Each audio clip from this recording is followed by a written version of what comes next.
So for clinical assignment 4,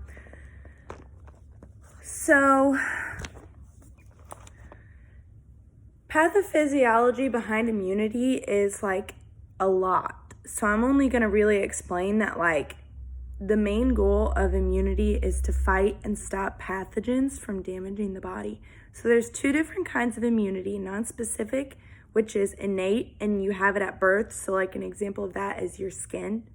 It's a barrier to protect your body. Specific or acquired immunity is like your body creates antigens to certain diseases to help fight against them. Vaccines help with this because vaccines give your body a little bit of a taste in order to learn about that disease, and your body says, ooh, I don't like this, and so it makes these antigens just in case that disease enters your body somehow. Your body knows how to fight it off then. So in the earlier clinical assignment, from birth, you need the hepatitis B vaccine. At 1 month, you get the second dose of the hepatitis B vaccine. You can get that from 1 month to 2 months. At 2 months, you get a lot of vaccines. So the rotavirus vaccines, DTaP, HIB, PCV13, IPV. 4 months, you get your second dose of all of those. And at 6 months, you get your third dose of the DTaP and the PCV13. So best practice of vaccines is kind of to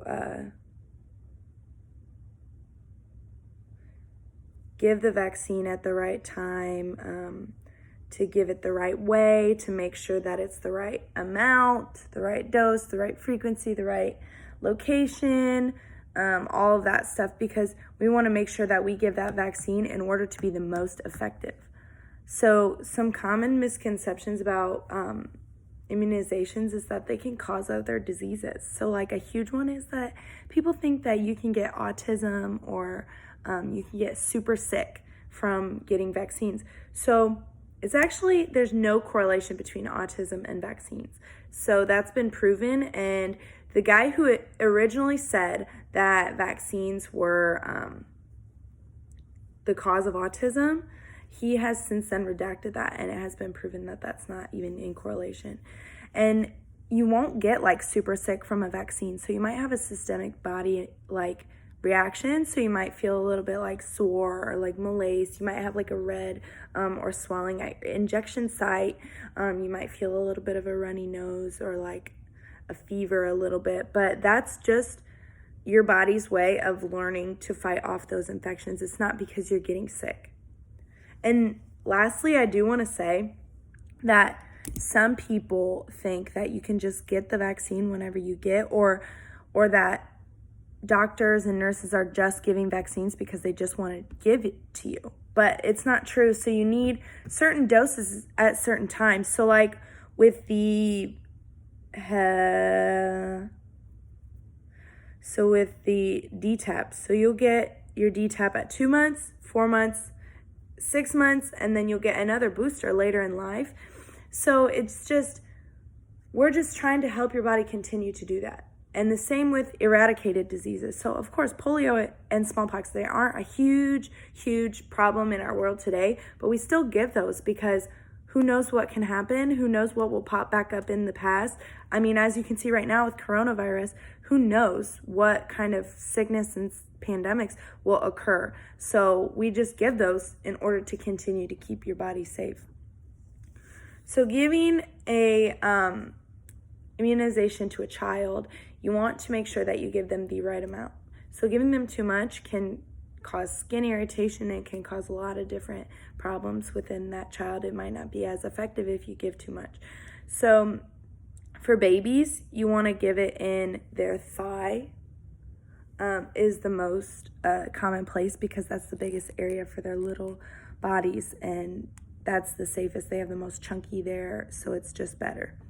So for older kids, you'll give that in like the deltoid in the arm or like the butt. So for IMs, you give it 90 degrees. And that's important to know the direction, and if you want to do a Z-track, because you want to make sure that that vaccine stays in the skin and that it's absorbed where it will be best absorbed. Also, for needle length, so for babies and toddlers, really you want to give 5/8 of an inch or 5/8 of an inch or an inch long needle, so that you're not going too deep in, hitting the bone, because that can be very uncomfortable. For older kids, you'll give like 1 inch to 1.5 inches, and then from then on, you'll get gradually larger as the person gets larger.